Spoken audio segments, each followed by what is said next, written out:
Bueno, ya estamos grabando, estamos juntos acá, reunidos para ver esta guía completa para comprar una propiedad en Cava GBA. Comparto pantalla, me dicen si ven, ¿se ve bien? Sí, se ve Perfecto. perfecto. Bueno, vamos a Se ve darle. bien.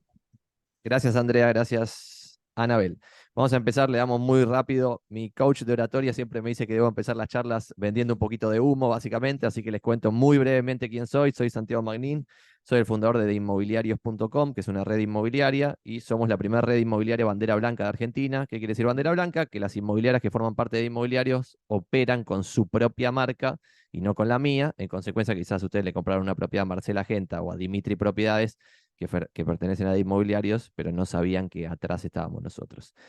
De inmobiliarios.com es una empresa que empezó hace muy pocos años. En el 2019 éramos un equipo de 5 personas, 2021 un equipo de 15 personas, 2022 un equipo de 48 personas y ahora somos un equipo de 114 personas y le proveemos servicio a 39 inmobiliarias que están adheridas a inmobiliarios, y toda esta intro la digo exclusivamente para que se le dé un contexto a el que habla puede o tener suerte y pasó de tener la nada misma a una red inmobiliaria de 116 personas por pura suerte, o hay alguna especie de mérito en lo que construí, y si ven alguna especie de mérito, lo que diga de acá en adelante quizás tiene algo de valor, y por eso mi coach de oratoria siempre me dice que hay que empezar las charlas construyendo autoridad, porque de esa forma, a partir de ahora, quizás escuchan levemente con más atención que si no hubiera tenido esta venta de humo inicial. Así que vamos directo al tema que ustedes quieren escuchar. Agenda muy breve, vamos a ver 7 temas. Uno, definición de una búsqueda para comprar una propiedad. Dos, cómo se busca en portales inmobiliarios, pero sin decir las obviedades, sino diciendo datos súper agregadores de valor. Tres, qué tener en cuenta para programar visitas presenciales. Cuatro, qué hacer en esas visitas presenciales. Cinco, cómo es un proceso de reserva y qué viene después de una reserva. Seis, cómo es una negociación inmobiliaria. Y siete, voy a sacar la bola de cristal que tengo acá atrás y vamos a hacer todos juntos futurología sobre qué va a pasar con el metro cuadrado en Buenos Aires, que nadie lo sabe, pero sí podemos ver algunos datos del presente que quizás nos agregan alguna especie de valor. Punto uno, definición. Bueno, nosotros siempre sugerimos que el proceso de compra de una propiedad en Buenos Aires o en donde sea comience con dos cosas bien concretas. Una, definir el presupuesto máximo, que ustedes lo pueden hacer solitos sin mi ayuda. Y dos, entender con claridad qué producto buscan en el mercado, y ese entender qué producto buscan requiere que sepan lo básico de tasación, que de vuelta, tenemos muy poco tiempo y voy a resumir tipo 2 materias de la facultad en 15 minutos, entonces les voy a dar un montón de información toda junta para que ustedes puedan después comparar una planta baja lateral con un octavo piso al frente, para que puedan comparar un pH del demonio al contrafrente con un 10º piso vista abierta a una plaza. ¿Está bien?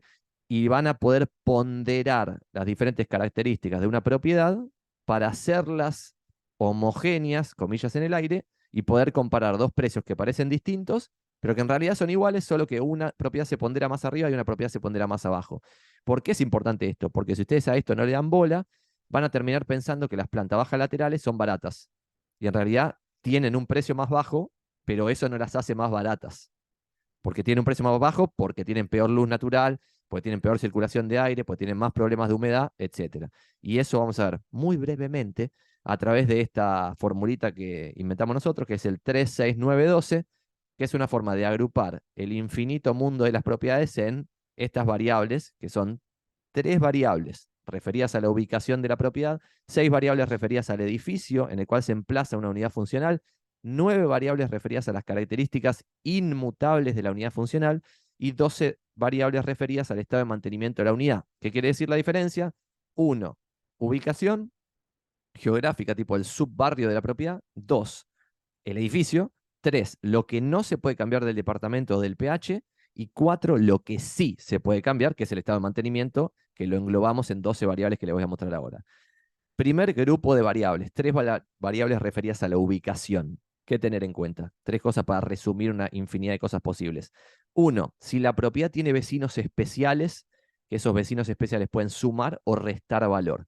Los que restan valor son una estación de bomberos, no sé si alguno es de Villa Crespo acá, sabe que sobre Avenida Corrientes hay una estación de bomberos y el edificio que está al lado vale mucho menos que el edificio que está en la otra cuadra, a pesar de que todo el resto de las variables es igual. ¿Está bien? Entonces, estación de bomberos, autopistas, boliches, albergues transitorios, trenes, funerarias, hospitales, zonas rojas, todo eso resta valor. Pero por el otro lado, un parque, una plaza o clubes suman valor. Si hay alguno acá conectado de Belgrano, sabe que en Belgrano hay propiedades, edificios que tienen salidas exclusivas a clubes. Por ejemplo, no sé, en el BAC creo que hay un edificio, hay varios edificios en la manzana que en la puerta de atrás, en la medianera del contrafrente, tiene una puertita que entras al club. Y eso es un gran valor para que un pibito de 10 años que no camina solo en la calle pueda bajar el edificio e ir al club sin salir a la calle. Entonces esas propiedades valen mucho más.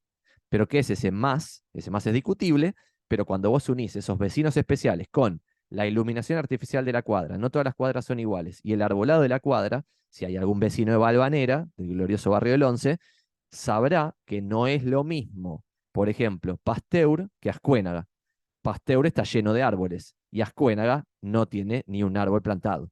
Entonces, claramente, en la misma zonita, que pareciera ser igual, vale más caro Pasteur que Ascuénaga. ¿Está bien? Entonces, todo esto unido suma o resta 20% sobre la propiedad. Y esto es mucho, porque quiere decir que la propiedad ponderada lo peor posible de vecinos, iluminación y arbolado va a valer 0,8 en la ponderación, 0,8, y 1,2 la que esté muy bien ponderada.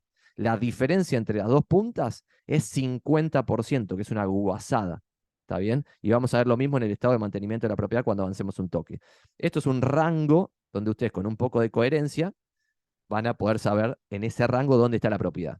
Porque muchas veces viene alguna persona que no sabe mucho de propiedades y dice, no, pero mira, encontré un ofertón acá en Ascuénaga entre, no sé, Tucumán y Viamonte, planta baja al frente, me está cargando. Ascuénaga es un caos, a la calle es una desgracia, no hay un solo árbol, es una cuadra barata del 11. Bueno, entonces todo esto hay que saberlo porque eso puede tener un precio bajo y no ser barato. Y otro producto puede tener un precio alto y no ser caro. Entonces eso es lo que quiero dejar en claro esta charla, entre otros temas. Segundo punto, 6 variables referidas al edificio. Todas estas variables también nosotros sugerimos ponderarlas juntas, pero tienen menos, o sea, mueven menos la aguja que lo que vimos recién. ¿Cuáles son esas 6 variables para nosotros del edificio? La edad, cuántos años de antigüedad tiene el edificio, calidad constructiva, categoría, espacios comunes, servicios centrales y cómo está el estado de mantenimiento de los exteriores que pertenecen al edificio, paredes, medianeras, puertas, etcétera. Y todas esas 6 juntas suman o restan 10% sobre un precio. Paso para ir rápido porque tenemos un millón de temas para ver. Las 9 variables referidas a las características inmutables, es decir, lo que no se puede cambiar de una propiedad, cada una se pondera diferente. Uno, los departamentos más chiquitos valen más por metro cuadrado que los más grandes. Esto puede ser intuitivo, pero algunas que vamos a ver acá no son del todo intuitivas. ¿Cómo se pondera esto? Según el Tribunal de Tasaciones de la Nación, pero no importa ustedes que sepan eso, sino que sepan estos números para poder ponderar un departamento, por ejemplo, de 42 metros y compararlo con uno de 29. Bueno, un departamento de hasta 30 metros pondera 1,1, es decir, 10% arriba de lo que es un departamento de 51 a 100, que es como si fuese el promedio, comillas, comillas, en el aire. 1,05 de 31 a 50, 0,95 de 101 a 150 metros, 0,90 de 151 a 250 metros, y se le resta 20% a una propiedad si tiene 250 metros cubiertos o más, frente a comparables que sean iguales en todo menos en metraje, ¿se entiende? Entonces, si vos tenés un precio de cierre en una cuadra porque sabés que el vecino vendió, pero el departamento era diferente, vos tenés que homogeneizar dos productos distintos, y para poder homogeneizarlos tenés que ponderar los distintos atributos, y esta es una forma de ponderarlos. Segunda variable referida a lo que no se puede cambiar, superficies semi-descubiertas y bla, bla, bla. Los metros de galerías o de lavaderos, que son semicubiertos, es decir, tienen techo pero no tienen pared, esos se ponderan al 0,50. Los metros cuadrados descubiertos se pondrán en 0,33 y los metros cuadrados de patio, con muchas excepciones, se pondrán en 0,20. ¿Por qué son las excepciones? Porque si vos estás tomando un departamento donde ningún departamento tiene patio, por ejemplo, Recoleta. Un patio lindo en Recoleta vale mucha guita. Sin embargo, un patio en Caballito casi no vale nada porque hay un montón de PHs y departamentos con patio, ¿está bien? Entonces, en Caballito, en San Cristóbal, en Boedo, en barrio del Corredor Oeste, el patio se pondera en 0,20. Sin embargo, en algunos barrios del Corredor Norte de Capital Federal, el patio se pondera por arriba de 0,20. Punto número 3, valor de expensas. Acá no hay una ponderación específica. ¿Por qué? Porque el precio de expensas puede ser muy delirantemente alto o muy delirantemente bajo. ¿Está bien? Entonces, cuando el precio de las expensas es muy alto, el precio de la propiedad baja. Cuando el precio de las expensas es bajo en relación a los comparables, el precio de la propiedad sube. Yo personalmente he comprado propiedades que tenían expensas altas porque lo que pensaba es, Tipo, las expensas altas son, no sé, $20 más por mes. Y me estoy ahorrando no sé cuántos miles por comprar esta propiedad que tiene expensas altas que un montón le van a huir por eso. Pero después, cuando salgas de esa propiedad, cuando la vendas, vas a tener el mismo problema. Vas a tener que restar precio, pues si no nadie te lo va a comprar. ¿Está bien? Punto número 4 es lo mismo. AISA y ABL, como son gastos fijos que en general no tienen que ver con el consumo, AISA a veces sí, pero en general no, es lo mismo que expensas. Esto es muy excepcional, pero por ejemplo, hay propiedades en el microcentro que el ABL es súper alto y la propiedad es barata. Entonces, que tenga ese ABL tan caro, pasa mucho cuando tienen subsuelos y cosas así, que suman muchos metros y para el gobierno de la ciudad vale mucha guita esa propiedad, sin embargo en el mercado vale muy poco. Entonces, cuando ese ABL es muy alto, el precio de la propiedad baja, al igual que con las expensas. Punto número 5, altura en edificio. Esto anótenlo porque esta sí es clave. Altura en edificio es cómo se compara una planta baja, que hacíamos el ejemplo de la lateral, con un octavo piso. Bueno, hay que ponderar los dos de alguna forma. Lo que usamos nosotros es para departamentos en planta baja y primeros pisos en barrios, comillas, normales de capital, que es casi todo el corredor norte y el corredor oeste, excepto Villa Tulsar, Parque Chas, o sea, los barrios más bajos. En barrios que hay muchos edificios, 0,90 planta baja y primer piso, 0,95 segundo y tercer piso, 1 para cuarto y quinto piso, 1,05 para sexto y séptimo piso, 1,10 para octavo y noveno piso, 1,15 para décimo para arriba, siempre y cuando no sea el último, y el último se pondrá en 0,90 como la planta baja, lo cual es un delirio. ¿Pero por qué pasa eso? Porque el último piso tiene más calor en verano, más frío en invierno, más problema de humedad, mi quilombo. Si hay una terraza, te pisan el techo todo el tiempo. Bueno, entonces todo eso influye en que valga menos la propiedad. Punto número 6, orientación. Una propiedad puede ser orientación norte, oeste, este, sur, bla, o combinaciones. Un departamento en Buenos Aires, como estamos en el hemisferio sur, la mejor orientación es la orientación norte y se pondera 10% arriba que la este u oeste. La orientación sur se pondera 10% abajo que la este u oeste, y obviamente en el mix tenés, y ahí vamos con la pregunta Andrea, en el mix tenés combinaciones, noroeste o noreste, 1,05, sur, sudoeste o sudeste, un 0,95. Pregunta Andrea, escucho, que levantaste la manito. Hola, sí, no, no es por una pregunta de lo que estás diciendo, sino que me están indicando que hay unas cuantas personas en espera que querrían entrar, nada más eso. Espectacular, gracias. Ahí dejé entrar a los 8 que estaban en espera. Y bienvenidos Eric, Ricardo, Zach, Federico, Bruno y los demás que se sumaron. La primera parte que se perdieron la vamos a subir a YouTube, así que no se preocupen. Y seguimos con esto. Disposición número 7. Un departamento al frente por default vale 5% más que un departamento al contrafrente, que es como si fuese el promedio. Y después los departamentos laterales valen 10% menos, se pondrán en 0,90. Y los que son plano invertido, que no tienen por qué saber lo que es, pero plano invertido es cuando vos entras a un departamento, por ejemplo, y tenés el living comedor, y después del living tenés la habitación, y la habitación es la que da al frente o al contrafrente. ¿Entendieron eso? Y eso no es muy común, pero esos departamentos valen menos que el plano más estable donde el living es el que da al frente o al contrafrente. ¿Está bien? Entonces acá dos o tres temas. Si ustedes tienen que tasar para saber si están pagando caro o barato un departamento, y después voy a mostrar precios verdaderos de precio de cierre, una planta baja lateral, que era el ejemplo, ustedes van a tener que sacarle 10% por ser planta baja y van a tener que sacarle 10% más por ser interno barra lateral. Entonces ya van a estar 80% abajo, pero digo, 20% abajo, es decir, ponderado 0,80 versus un cuarto piso al contrafrente, pero no versus un octavo piso al frente, porque el octavo piso al frente va a tener 10% más por la altura y 5% más por la disposición. Obviamente, cada una de estas 9 variables son relativas, porque vos podés tener un edificio en particular donde el frente es una desgracia, como conté el caso del 11. Si vos estás en Balvanera y justo estás en una calle ultra ruidosa y el contrafrente justo da un verde abierto silencioso, en ese caso en particular no se va a cumplir esta norma, pero en general se cumple que el frente vale más que el contrafrente. Punto número 8, no hay una ponderación específica, pero los visuales de una propiedad le suman o le restan valor zarpado. Nosotros hemos vendido propiedades muy copadas que tenían vista un paredón a 5 metros y esas propiedades valen muy barato y hay que sacarle mucho valor por esa vista al paredón. Y por otro lado, propiedades muy feas que tienen vista abierta a una plaza y que suman mucho más que tener la plaza al lado. Si la tienen enfrente y vos salís al balcón y tenés la plaza, vale considerablemente más. ¿Qué es considerablemente más? Depende del caso, pero no hay una forma de ponderarlo como si hay de las otras cosas. Al igual que en tipología, que es la novena y última de esta parte. ¿Y qué quiere decir tipología? Vos a la misma cantidad de metros cuadrados, con la misma orientación, en la misma altura del edificio, con la misma disposición, Puedes tener, por ejemplo, uno que yo había comprado, era un monoambiente semipiso. Y vos decís, ¿cómo puede ser un monoambiente semipiso? Porque el edificio se va retirando y en el último piso había dos departamentos, uno al frente y uno al contrafrente, y era un monoambiente chiquitito de 32 metros, pero era semipiso. Entonces, que sea un monoambiente semipiso le suma valor versus un monoambiente en un edificio con 6 unidades funcionales en el piso. ¿Está bien?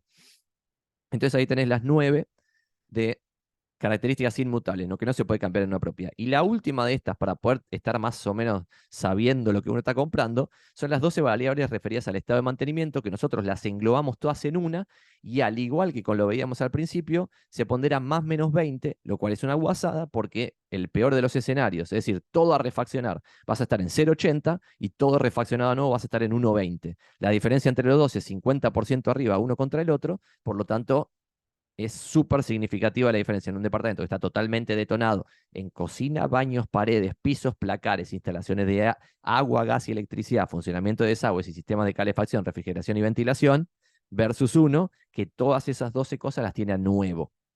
Y la diferencia en general de punta a punta es 50% más de precio. Y esto se valida en los fix and flips que nosotros hacemos, que es cuando compramos una propiedad, la refaccionamos y la revendemos, en general se termina revendiendo 50% arriba del precio bruto de entrada versus precio bruto de salida. Preguntas de este módulo 1, bombardeo de información, y que no sean repetir conceptos, porque esto lo van a poder ver en YouTube y volver atrás. Todas esas ponderaciones para arriba o para abajo son tomadas del departamento base, que sería el cuarto, con vista oeste y demás, tipo ese sería el precio base, y ahí todo el resto de variables va para arriba o para abajo de ese, Ex ¿no? Exactamente, Augusto. Vamos todavía. Y eso que lo dijimos muy rápido. Vos tendrías que tomar al departamento como base, no como el promedio de lo vendido, porque después voy a mostrar precios promedio de lo vendido, pero los promedios de lo vendido tienen efecto composición. Es decir, si en un barrio se venden muchos departamentos grandes, el promedio va a estar influenciado por lo que valieron esos departamentos grandes.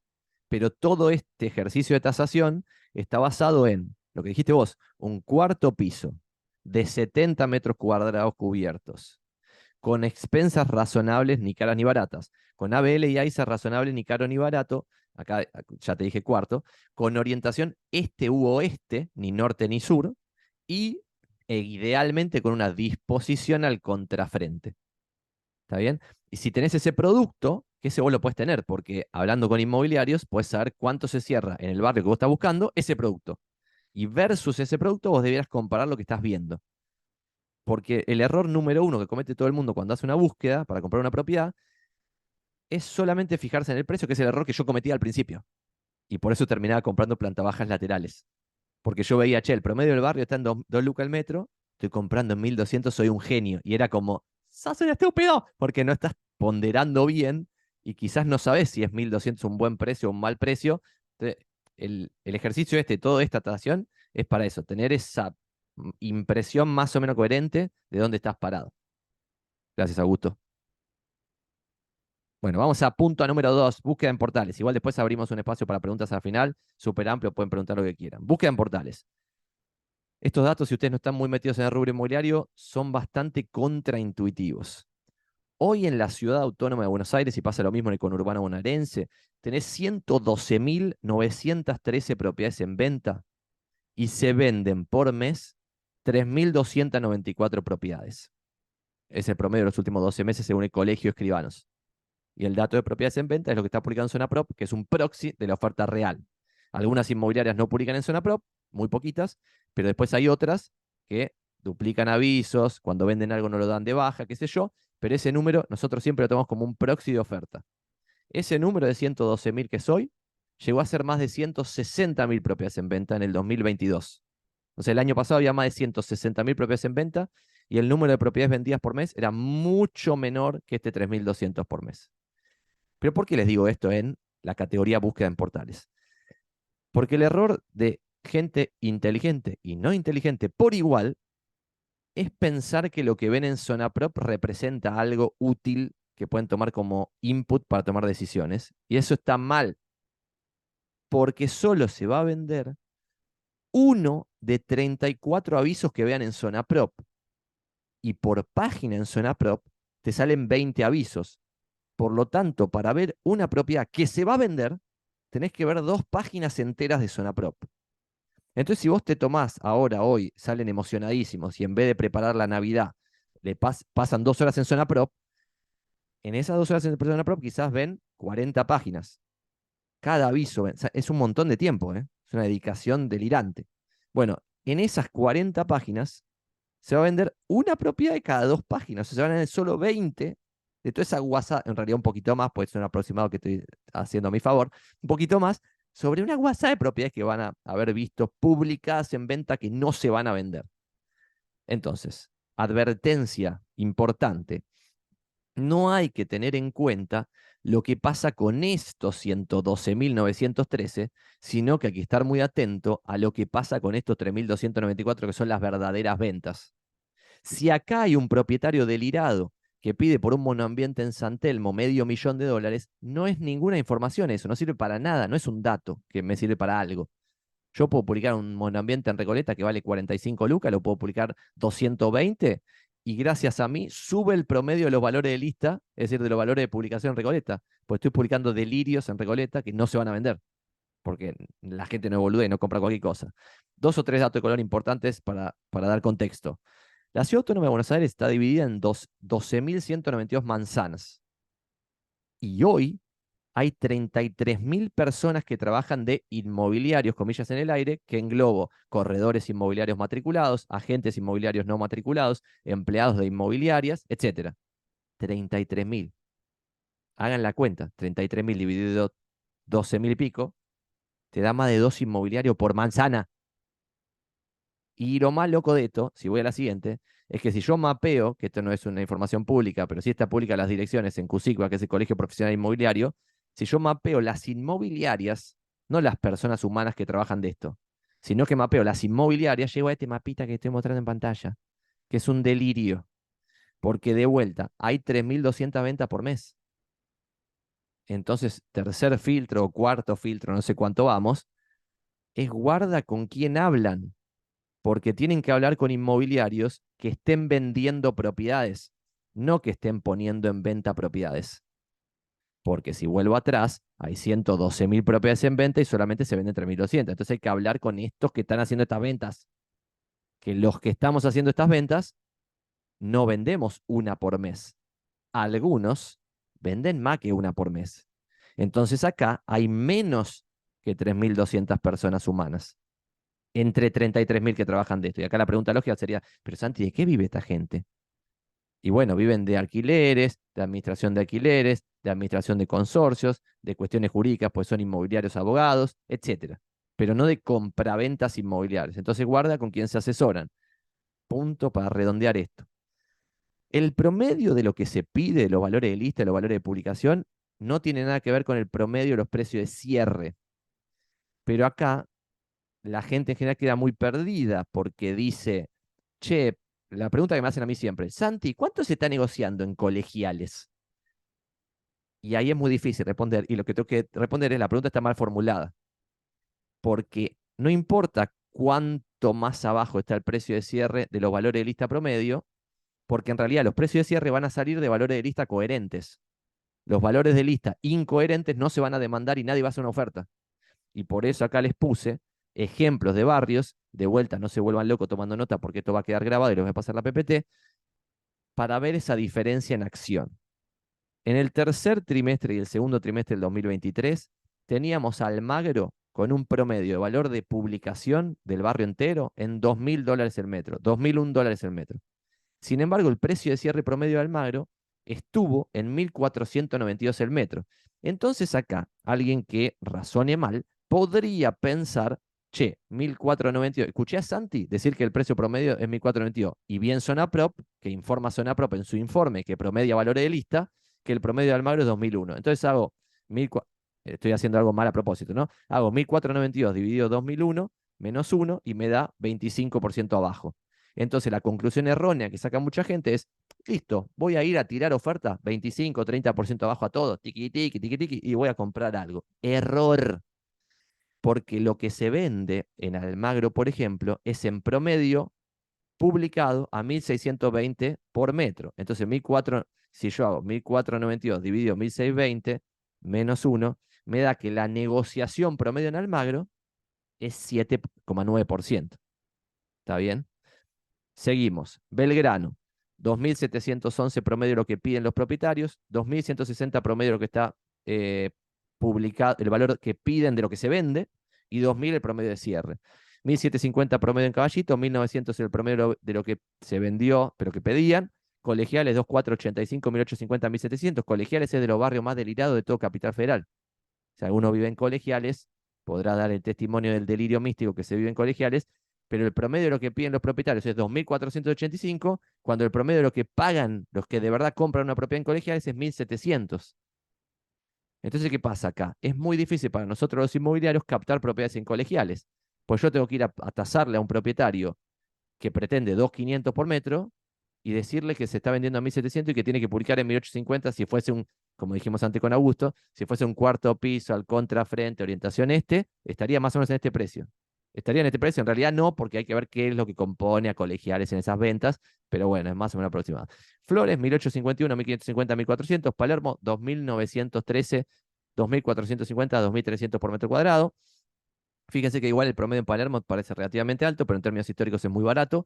Villa Urquiza es el barrio menos delirado, Colegiales es de lo más delirado de Capital, Villa Urquiza es el menos delirado de Capital, donde vos tenés muy cerca el valor de lista promedio del valor de lista promedio de lo vendido. El valor de lista promedio en Villa Urquiza es 2.360 y el valor de lista promedio de lo vendido es 2.250.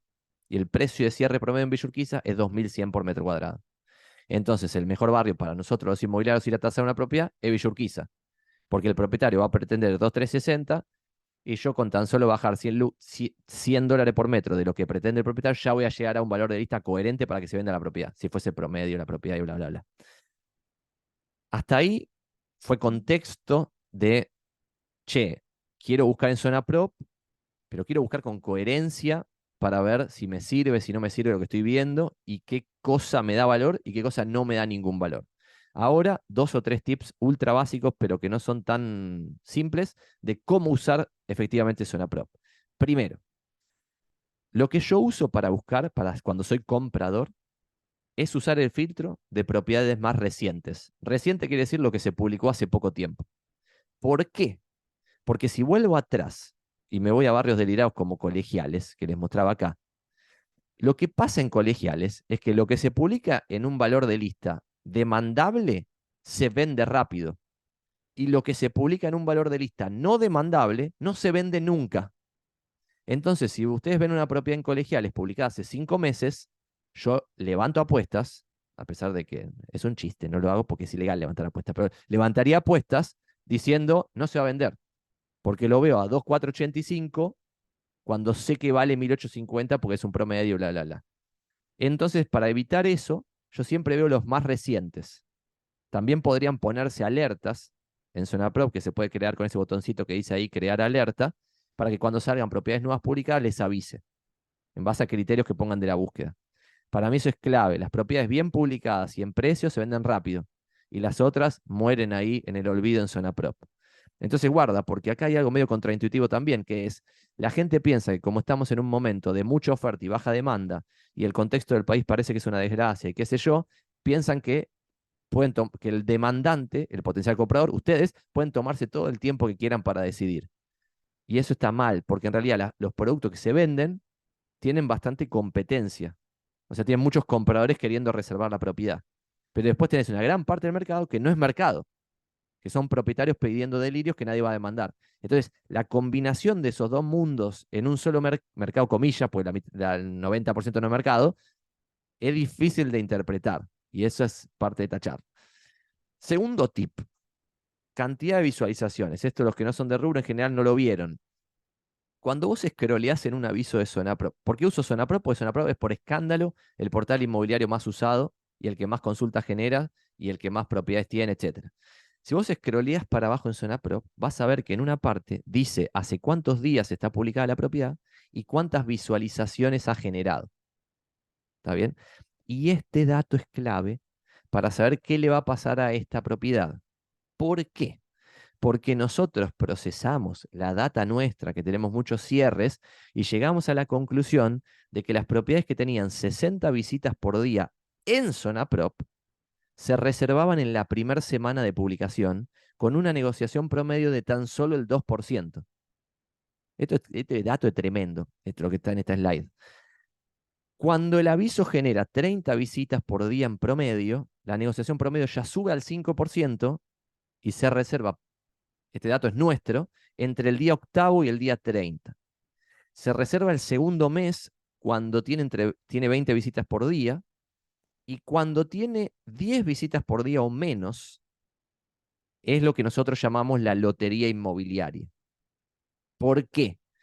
Porque cuando vos ves un aviso que tiene 10 visitas por día o menos, puede venderse o puede que no. Esto nosotros lo ponemos acá porque son las que vendimos, que tenían 10 visitas por día, se negoció en promedio 8%. Pero la rotación nuestra está más o menos en 50%, es decir, de 100 propiedades que captamos, 50 las vendemos. Esa rotación es zarpada. Eso me indica que todo el 50 que no vendo está acá abajo. Y un pequeño porcentaje, entonces acá, cuando estoy acá en 10 visitas por día, ya estoy siendo tan choto como el mercado en general. ¿Se entiende? Estoy en un porcentaje de rotación del mercado. Si vuelvo atrás a lo que dije antes, 2.000 y pico de ventas sobre 113.000 propiedades en venta, te da casi 3% de rotación por mes. Y esto es un dato interno nuestro, pero una autorización de venta, es decir, un propietario que me dice a mí vender la propiedad, me lo da por 4 meses. Entonces yo 3, 6, 9, 12, suponiendo que no hubiera oferta nueva, que es una suposición falsa, pero suponiéndolo, necesito 12, o sea, el 12% de rotación es una rotación de una autorización de venta entre toda la oferta que hay al principio, que tiene varias suposiciones que son falsas, pero al menos llegas a 12%. Entonces esto es la lotería inmobiliaria porque 9 de 10 que estén acá no se van a vender. Entonces, si vos vas a ver una propiedad que tiene 8 visitas por día en zona prop, sí podés jugártela con una negociación agresiva. Si vos vas a ver una propiedad que se publicó hace 2 días y zona prop te dice que tiene 120 visitas en 2 días, no negocies, porque esa propiedad probablemente se venda muy cerca del valor de lista. Y lo que vos debieras hacer es agarrar precios de cierre, les mostré recién promedio de los barrios, y comparar contra eso en base a lo que mostré al principio, que es cómo se pondera una propiedad. Entonces vos ya podés ir con la mente de, esta propiedad vale, por ejemplo, $1.800 el metro. De cierre eso es lo que vale hoy. Si lo compro en menos de 1.800, ya estoy haciendo un excelente negocio. Si lo compro en 1.800, para mí estoy haciendo un excelente negocio, porque estás comprando en un contexto histórico baratísimo de Buenos Aires. Y si lo compras a más de 1.800, bueno, quizás si es la única propiedad que a vos te enamoró, qué sé yo, estás dispuesto a pagar más de lo que vale para el mercado, pero lo tenés que saber. ¿Está bien? Y en base a esto, tenés terrible poder de negociación que nadie sabe esto, es de locos. ¿Preguntas hasta acá, hasta el punto número 2, este bombardeo de información delirante? ¿Podrás dejar entrar a otros chicos No que hay están nadie más esperando? en la sala de espera, perdón, Andrea. Estamos todos los que Ah, ok. somos, así que no quedó nadie ahí por ser ingresado. No, tal vez se fue por esperar. Listo, no hay problema, gracias. Y si a Yo partir de ahora se tenía conecta alguien, no lo vamos a dos dejar entrar, pues preguntas. son y 38, ya es una falta de respeto. Anabel, Sí, tenía dos preguntas. Una, si este estudio, digamos, este diseño de la información, la armaron ustedes. respuesta 1, Eh, sí. bien. Y la otra es si este estudio se puede replicar en las ciudades del interior del país. Respuesta 2, no. Porque es muy específico, Gracias. inclusive de Capital Federal. Nuestros números que te acabo de mostrar del conurbano son mucho más bajos. ¿Qué quiere decir mucho más bajo? Que si yo veo un aviso, por ejemplo, en Avellaneda, con 30 visitas por día en promedio, ya voy a estar en este escenario número 1. Esto es para los barrios populosos de Capital, que cuáles O, son s- Retiro, Recoleta, Palermo, Belgrano, Núñez, o San sea, Nicolás, Montserrat. Sí, las estadísticas sí son específicas de capital. Ahora, el solamente esta, diseño de de, esta slide.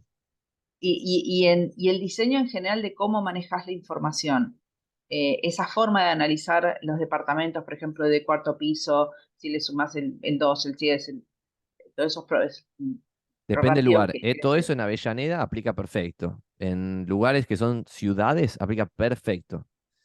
Ok. Esta slide que estamos viendo acá, la metodología se podría adaptar a las ciudades en las cuales se use zona prop. Por ejemplo, en La Plata ya hay inmobiliarios que nos han copiado esta metodología y tienen sus propios números de La Plata equivalentes a esto, porque se usan portales inmobiliarios.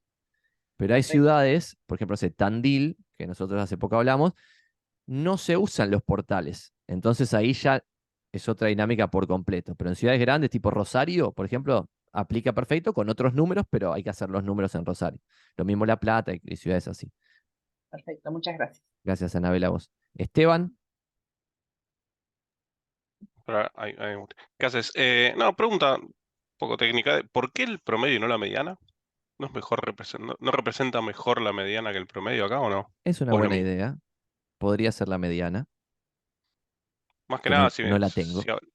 no, más que nada por si hay precios descocados o cosas así. Eh, Sí, igual no tenés, o sea, igual entiendo tu preocupación, pero en esto que no estamos hablando de precio, y en lo otro que estamos hablando de precio, en lo anterior, ponerle acá tiki, tiki, tiki, esto, ponerle acá estaría sí. mucho mejor la mediana, como bien vos decís, Mm, pero igual quédate tranquilo que en Almagro no hay ningún cierre, ni uno cero, a $800.000 o más, ponele.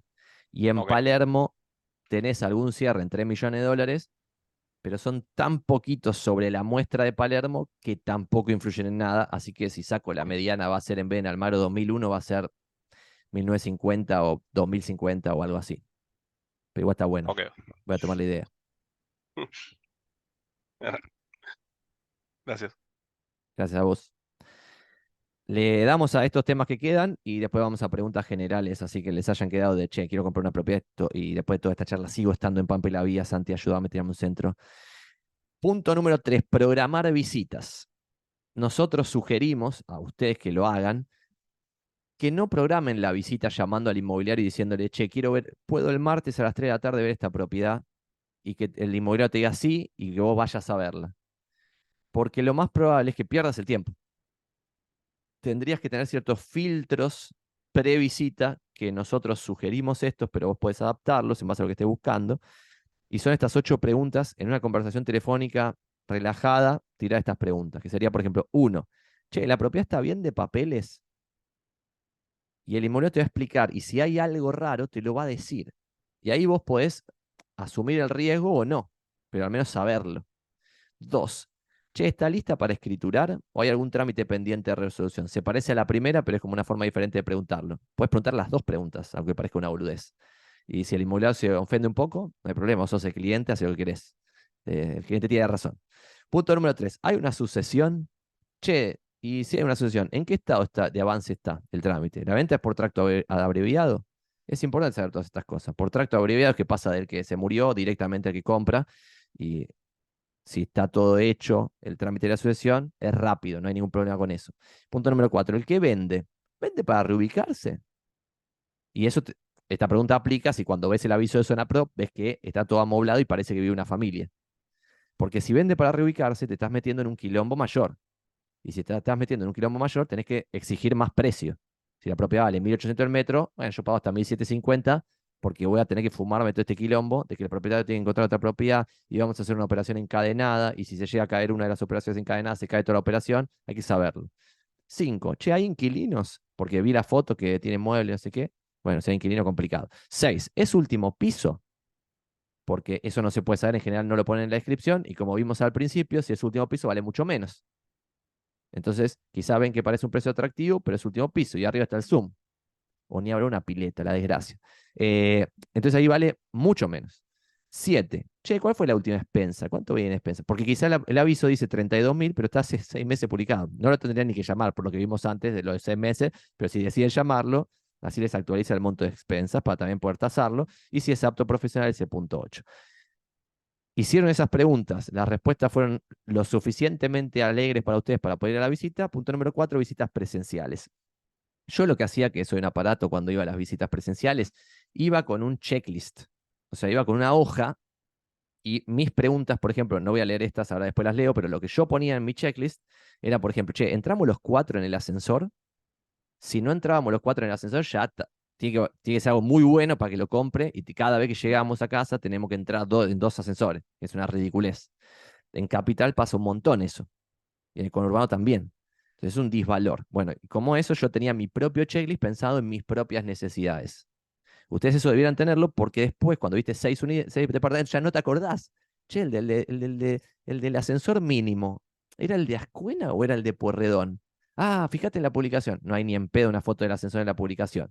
Ah, y el último piso era el de Pasteur o el de Larrea. Te fijas en la publicación, no dice, lo ves y no te acordás porque viste 12 propiedades. Bueno, checklist. Lo que puede tener un checklist genérico, que puede ser para cualquiera de ustedes, no necesariamente como lo que dije, el ascensor entramos los 4, podría ser, che, 1, hablar con el encargado, si de verdad te interesa la propiedad. Porque posta, si hay 4 unidades en el piso y uno de los 4 es un narco, el encargado te lo va a decir, si no te quiere vender nada. Y eso te lo tenés que enterar. Nosotros nos ha pasado 1000 veces, no sé, algún paciente psiquiátrico heavy metal que, no sé, grita todo el tiempo y está al lado tuyo. Está todo bien, quizás la compras igual la propiedad, pero tiene que valer menos. No puede valer lo mismo que una propiedad igual sin un problema del narco, el que grita o lo que fuese. Punto número 2, hablar con algún vecino o algún comerciante de la cuadra te va a dar ese mismo insight que no vas a tener con el vendedor porque el vendedor te va a querer vender la propiedad. Punto número 3, y acá son chequeos, y el formato checklist es tipo, sos piloto de avión, cuanta más experiencia tenés, más te olvidas las cosas. Yo laburé en Tenaris, el glorioso grupo Techint, y los que más accidentes tenían eran los que tenían más experiencia en la fábrica. El que recién empezaba en la fábrica estaba tan cagado de hacer una cagada que estaba ahí atento a todo, estaba atento 100%. En cambio, el que tenía 20 años de fábrica, ya como pensaba que sabía todo, se olvidaba alguna cosa de vez en cuando. Acá pasa lo mismo. Estaría bueno tener esto como, che, fijarse el mantenimiento general del edificio y quizás te olvidaste de subir por la escalera y fuiste por el ascensor, pues el inmobiliario te llevó a subir por el ascensor, y cuando bajás y lo viste en el checklist, dices, no, yo bajo por la escalera para ver cómo está el edificio. Clave, porque en Capital hay edificios del terror que están detonados y hay que enterárselo. 4, tablero eléctrico, 5 humedades, 6, ventilación de los baños, un baño ciego, es decir, que no tiene ventana, vale menos. 7, estado de mantenimiento de la unidad. 8, espacio guardado en el departamento.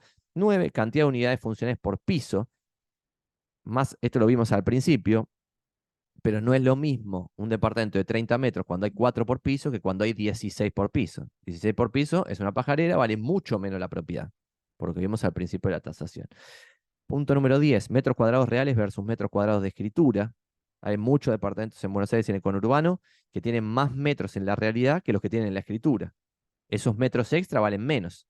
¿Cuánto menos? Dependerá de la situación, pero sabés que vale menos. Punto número 11, calefacción. 12, reglamento de copropiedad. 13, plano de subdivisión y mesura. ¿Esto qué quiere decir? Que si te interesa la propiedad, deberás pedirle al inmobiliario el reglamento de copropiedad para ver si hay algún delirio. Ejemplo de qué puede ser un delirio. Nosotros una vez vendimos una propiedad acá que el reglamento estaba sobre Alberdi, que los que son de Flores Caballito sabrán que sobre Alberdi hay algunas cuadras donde tarde o temprano se va a agrandar la avenida, y no sé si sabían, pero los PHs o las casas que quedaron como en la primer línea del frente, que ya no existe porque todo lo demás se retiraron, todos esos en el reglamento dice que en cualquier momento el gobierno de la ciudad te expropia la propiedad y la tira abajo. Entonces eso claramente es un disvalor.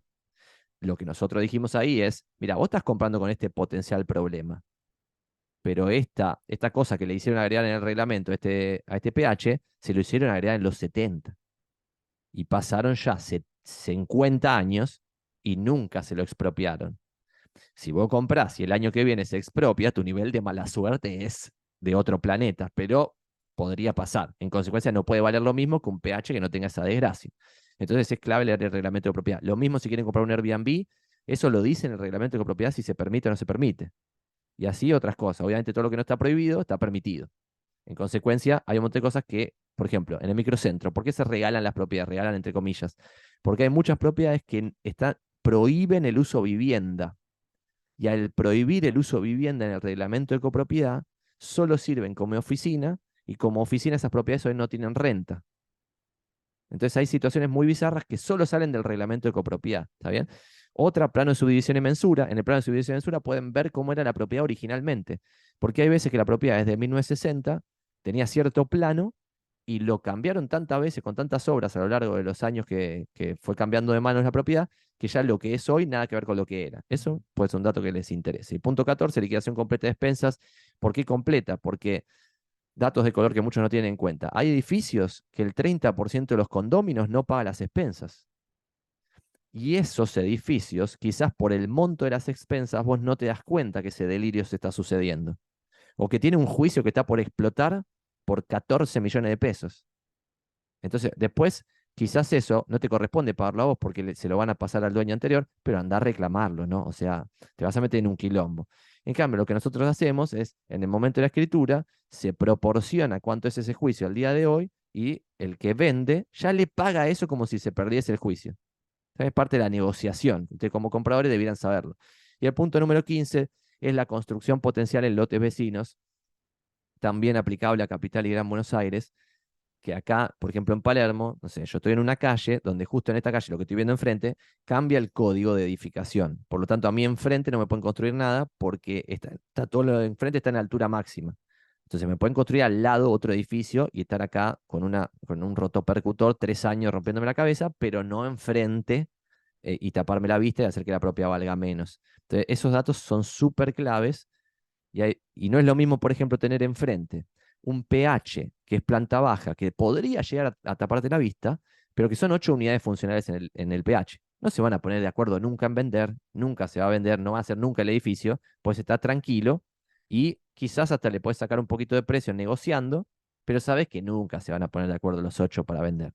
En cambio, si es una casa y no sé, vive una persona de 90 años, ahí es muy probable que vendan porque probablemente cuando fallezca la persona, en 5 años, 4 años, 6 años, lo que sea, los herederos van a rematar en 2 minutos la propiedad y en 3 minutos va a estar hecho el edificio de 9 pisos y 2 retiros frente a vos y te rompe toda la vista. La orientación norte no la tenés más, no tenés más luz natural y todo empeora. Hay más gente, los servicios se colapsan más ruido, quilombo, bueno, bla. Eso fue hasta ahora. Aprendimos cómo tasar una propiedad. Esto es sorprendente, el nivel de velocidad que le estamos metiendo. Ya estamos terminando, ¿eh? Aprendimos a tasar una propiedad para ver si era barato o cara una propiedad. Punto número 2, nos empezamos a fijar en zona pro para ver si la propiedad era interesante o no era interesante. Y después empezamos a ver, che, ¿qué le tenemos que preguntar antes de ir a una visita presencial? ¿Qué tenemos que hacer en una visita presencial? Y ahora la propiedad les interesó, todo cerró y quieren reservar la propiedad. Proceso de cómo es una post-reserva de una propiedad.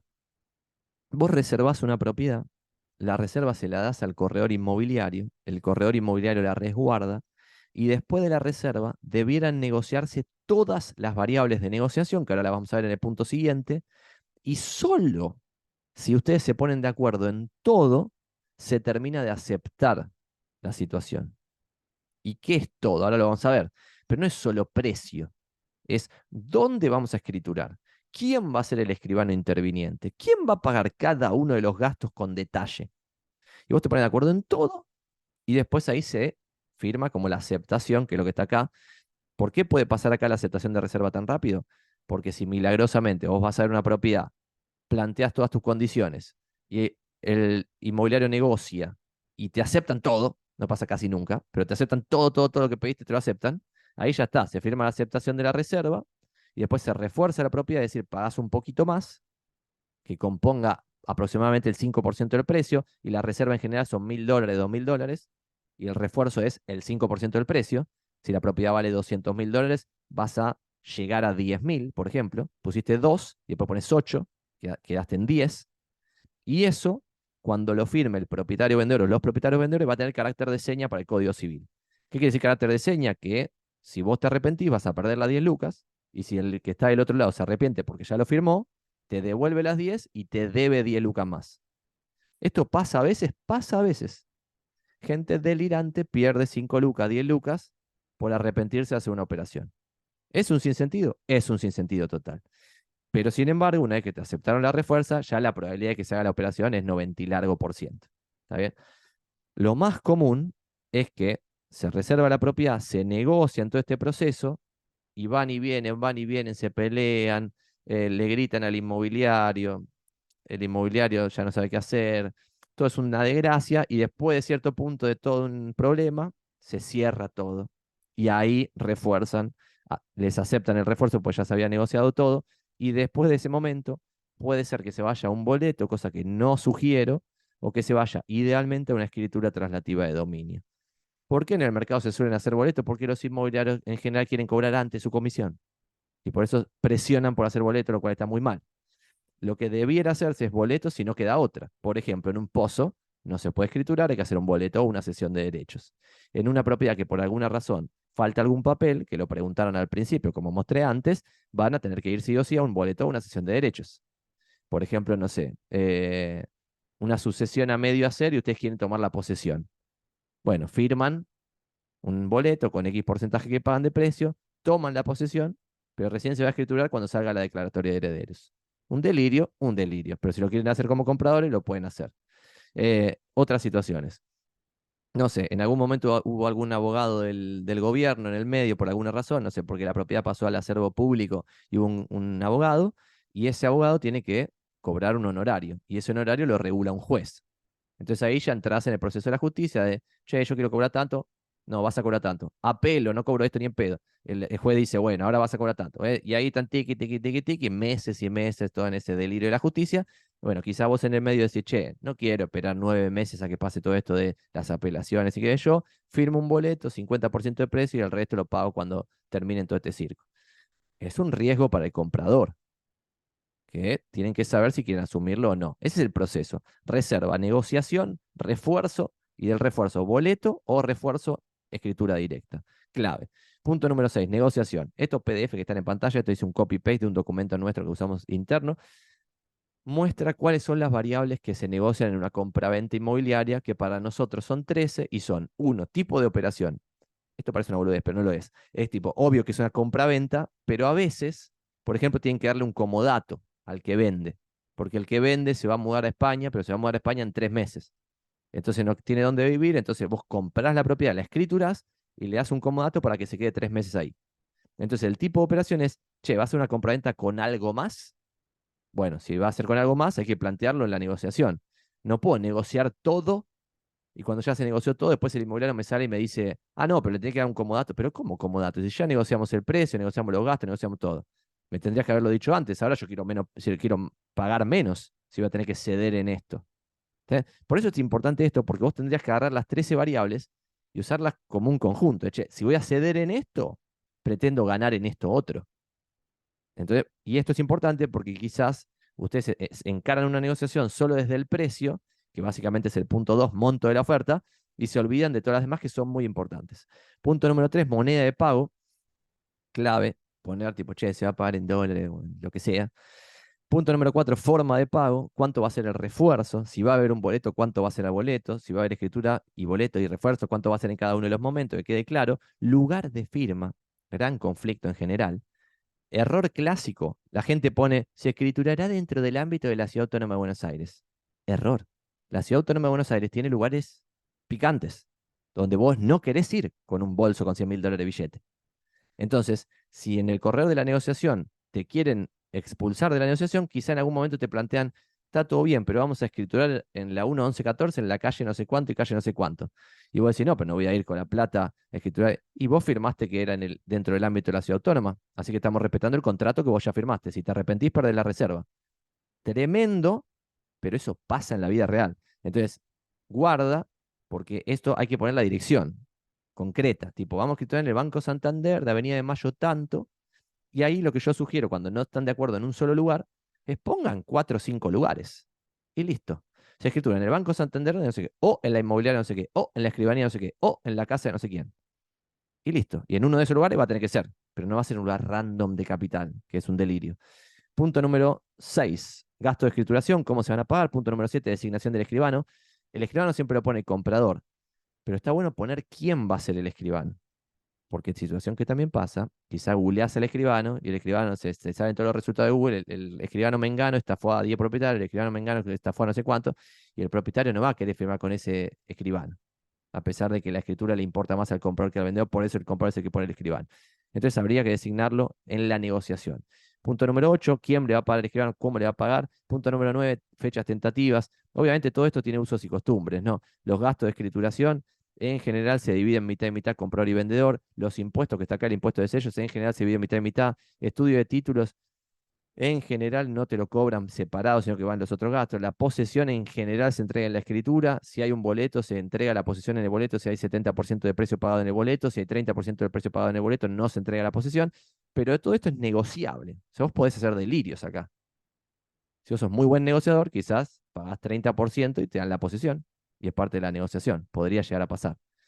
Bueno, impuesto de sello, estudio de título, posesión e inventario. O sea, tener en cuenta, che, los aires acondicionados quedan, la cocina de cocinar queda, no sé qué queda, no queda, no queda, no queda.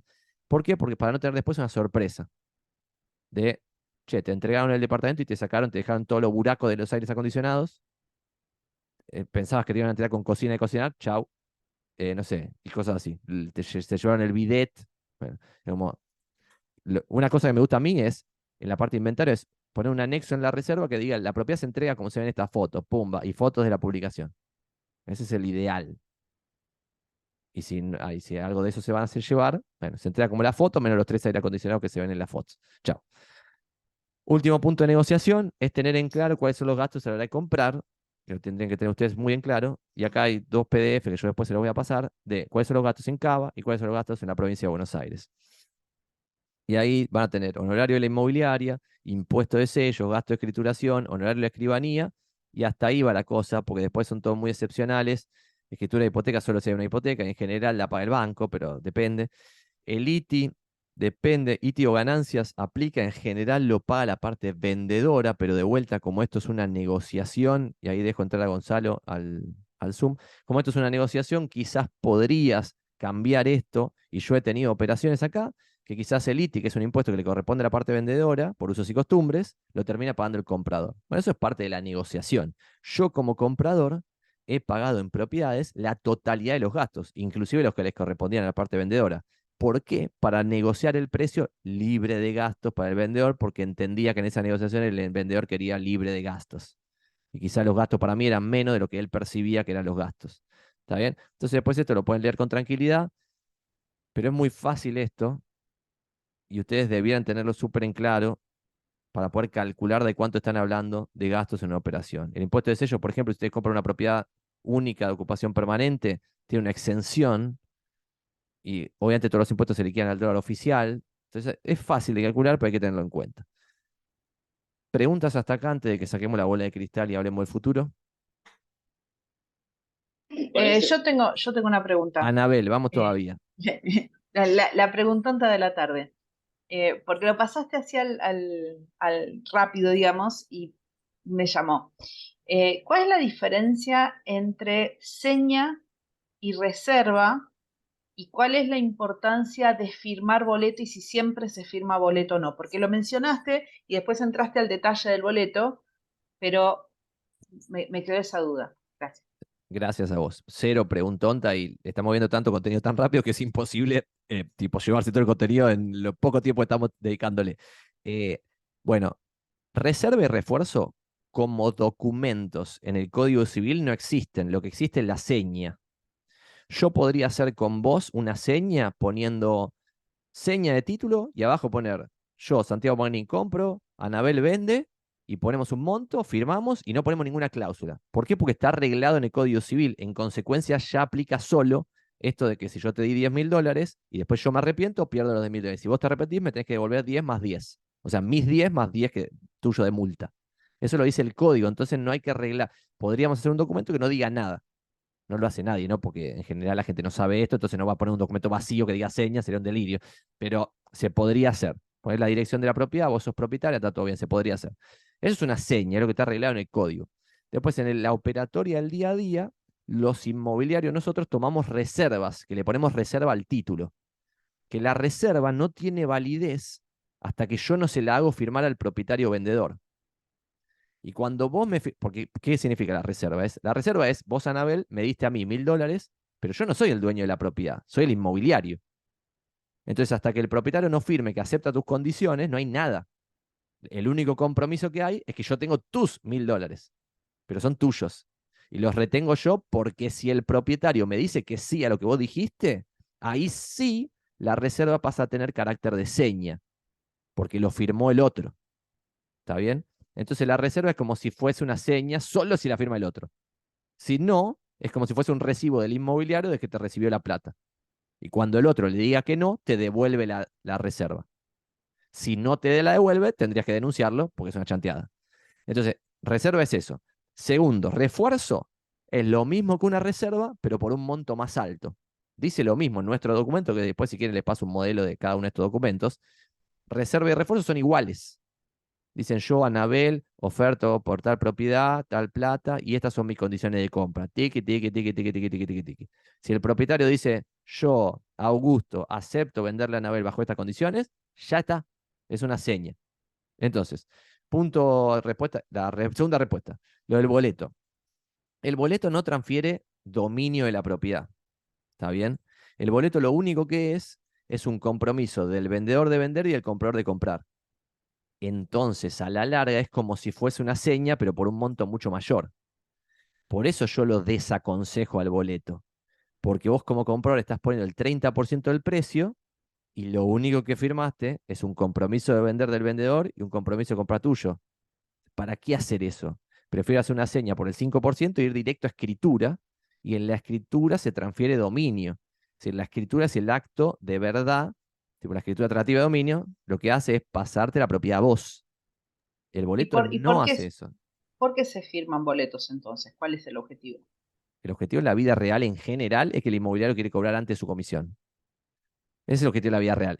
Después el segundo objetivo, que puede ser razonable, es que no se pueda hacer una escritura por tiempos.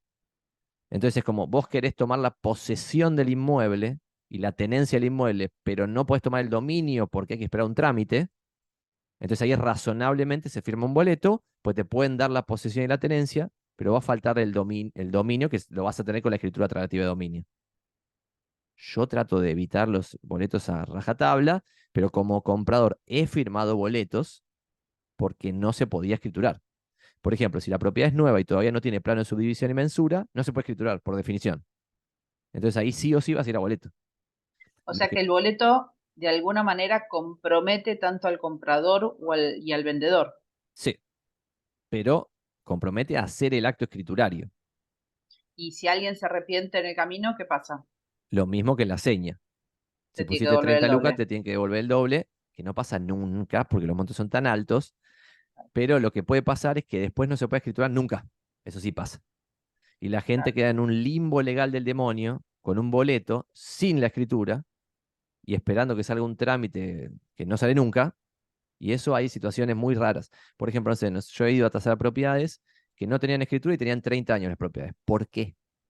Porque cuando habían construido la propiedad tenía cosas ilegales, entonces el gobierno de la ciudad nunca le dio el plano de subdivisión y mensura al edificio, pero tampoco lo tiraron abajo. Entonces la gente ya vive hace 30 años, nunca se va a tirar abajo, pero nunca le van a dar la escritura porque viola las normas.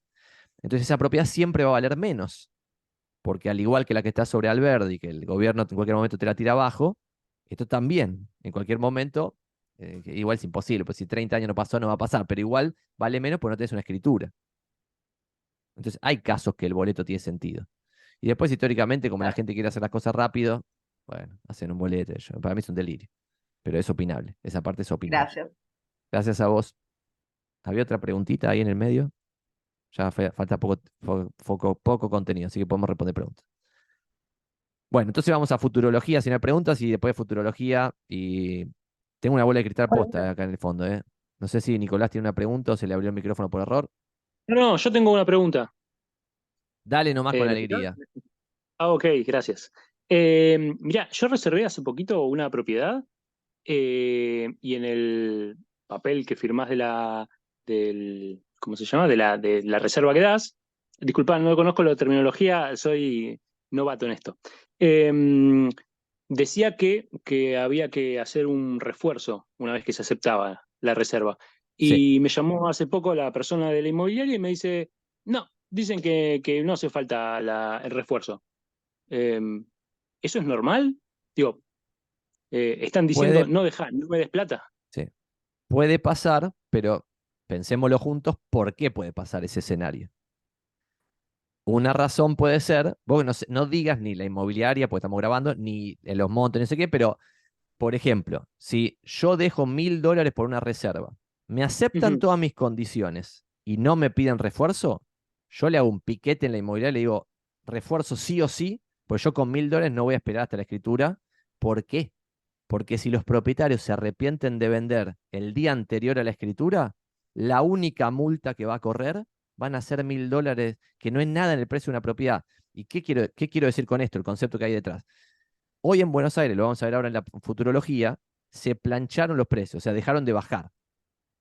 Entonces empieza a haber propietarios que se preguntan, che, ¿y si los precios suben y mi propiedad que vale 200 pasa a valer 220? Mejor dejemos a Nicolás con $1000 de reserva porque en cualquier momento le podemos devolver 2000, lo sacamos del medio y lo vendemos en 220. Pierdo 1000 por la multa esa, pero ganó 19 porque lo vendí en 220 en vez de 200. ¿Es una especulación? Entiendo. Es una especulación. No sé por qué puede ser. También puede ser por vagancia, tipo, no me quiero juntar de vuelta con vos, lo que sea, ya está. Sé que ninguno de los dos se va a repetir, porque son todos razonables. Sé que va a ir a la escritura igual y está todo bien. O lo que hacemos nosotros a veces sí, es ya tomar una reserva. Cuando veo que el cliente está ofreciendo algo razonable que el propietario va a aceptar, le trato de tomar una reserva que sea significativa si el cliente me deja, porque de esa forma ya aseguro la operación en un solo documento.